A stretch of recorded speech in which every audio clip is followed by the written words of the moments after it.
there, Lashpreneurs. I am less than 24 hours back from my trip to Australia, so I am having some major jet lag and needed to record an episode today.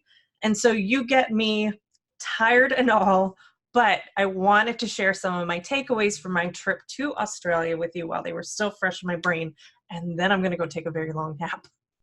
So to give you a little bit of a story, I spent, I lost a day going there. I'm in California, lost a day going over there, so I skipped ahead a day, and then had 2 Thursdays coming back. So I think I was there for like a full 10 days. But I was there for a conference for Lash Vision Leaders. My dear, dear friend, Kimberley Haworth, who runs Lash Vision Academy and the Association of Registered Lash Artists in Australia, has been trying to get me to come out there for about 1.5 years, and I finally was able to come. So Lash Vision Leaders is kind of ARLA, the Association of Registered Lash Artists. It's the cream of the crop of Australian lash business owners looking to set some regulations and standards for lash artists in Australia because it is unregulated. And here in the US, we're only regulated in most states by our license, by our cosmetology or aesthetics license. And that's just kind of a matter of public safety of like, do you know how to sanitize things? Good. Okay, go ahead and lash. Everywhere else in the world is pretty unregulated. And what I learned about kind of the Australian lash culture while I was out there is that it is very similar to what I hear going on around the world, is that cheap prices are driving down the value of eyelash extensions, that, you know, really talented artists are not charging enough, or they feel like they have to charge low prices in order to compete. Most of you probably feel this in your own city and state, especially with saturated markets. And their concern is that it's going to go the way of nail techs, where nails is, you know, you can get a pedicure for like 20 bucks just down the street, and we don't want eyelash extensions to become this. And it was so amazing to be in a room with, gosh, there were, I think, 15 women, maybe a few less, and then 1 man. Shout out to Brent, the sole male of the group. But it was so amazing to be surrounded by women and men who had a common cause, wanting to not only set standards and regulations, which is not the most glamorous side of what we do, but for wanting to better our industry and for wanting for people to really take it seriously as a career and as a business. And for me, as an outsider coming into their Australian lash world, and also looking at how I perceive the struggles of a lash artist, it really is fantastic to have those that don't take it seriously as a career. And I talked about this more in the episode where I said, when somebody else is charging less than you, it's actually a good thing for you. And to not fear those who are charging less, because they're not running it as a business and they're not truly in your competition. And even in the coaching workshop I did for 5 very special VIP clients, we talked about what's called a blue ocean strategy, which is what I teach inside the Lashpreneur Society, to identify who your market is, how you serve them, and how your competition is not really your competition. We identified USPs, which is their unique selling point, to really get them to see that somebody else who's charging half of what you charge and who's doing it maybe out of their home and you have a team is not your competition. Even the lash franchises that are opening up all over the place, they're not really your competition because you're not competing for the same type of client. Think about it. For you as a consumer, there is 7-Eleven coffee and there's Starbucks coffee. Now for you, think about the difference between those 2 products and experiences. Now, likely 7-Eleven, convenience for sure. 7-Eleven is pretty convenient. And if you're not sure what 7-Eleven is, it's like a gas station or a petrol station. It's just you go in and you pour coffee. It's decent coffee, but it's not customizable. Like, it's usually just, you make it yourself, and you pay inexpensively, oftentimes under $1, depending on the day. And it is what it is. It's just like a hot cup of coffee while you're getting gas. Whereas Starbucks can also be convenient, right? They do have drive-thrus, but not all Starbucks locations have convenience. So it's not always as convenient as at a 7-Eleven. But for me, when I have my kids in the car, I'm not taking both kids out of their car seats to go into Starbucks.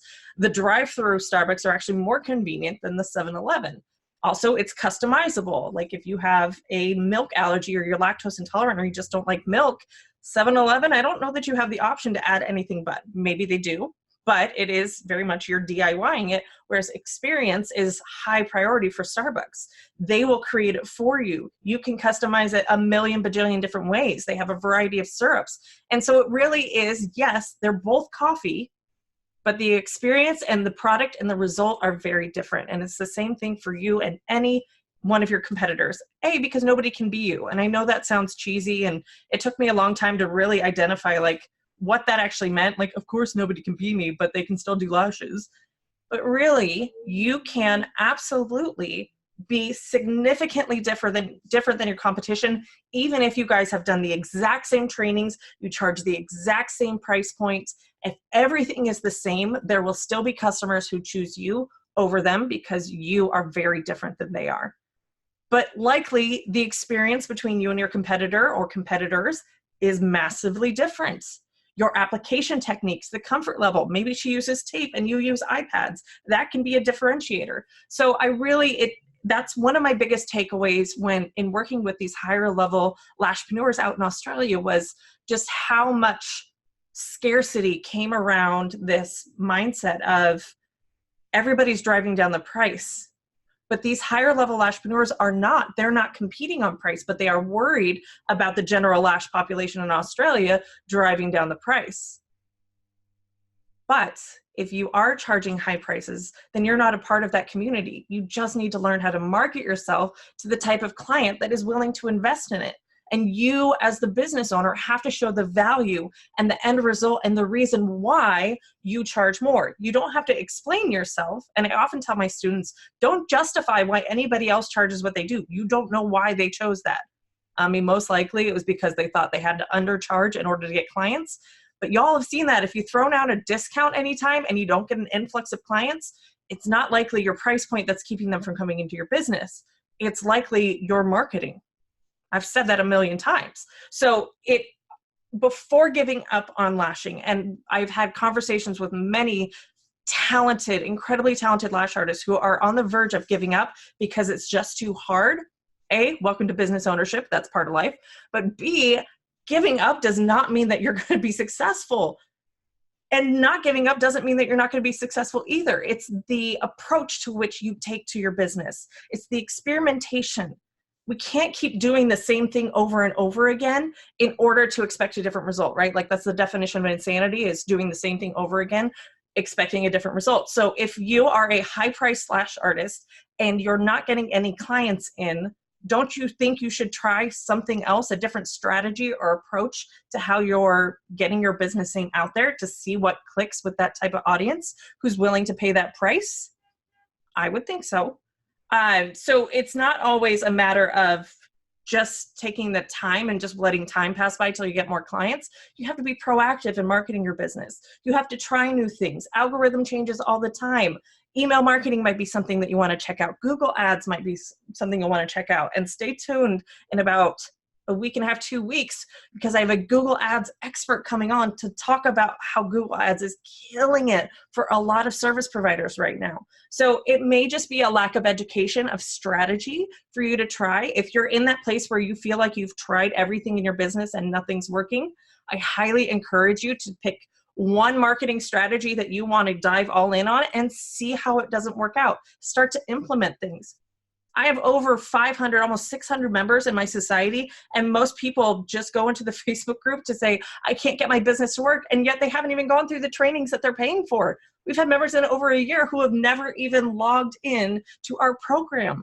I can't help you if you're not willing to do the work, and I'm certainly not going to come along and do it for you. I've got my own work and my own marketing and my own expertise that I am diving into to ensure that you can actually get the results that I'm saying you can get.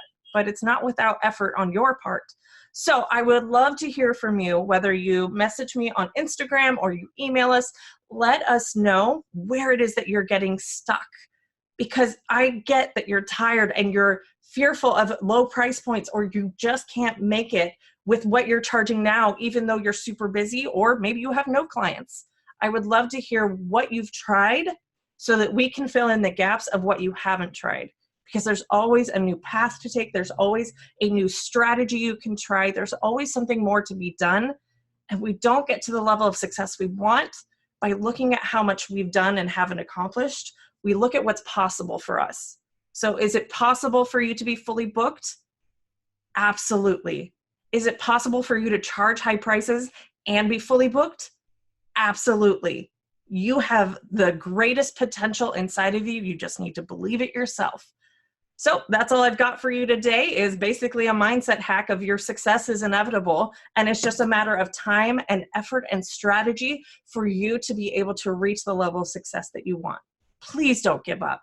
Please don't stop your artistry and your craft. And please don't stop trying to reach a life that you love.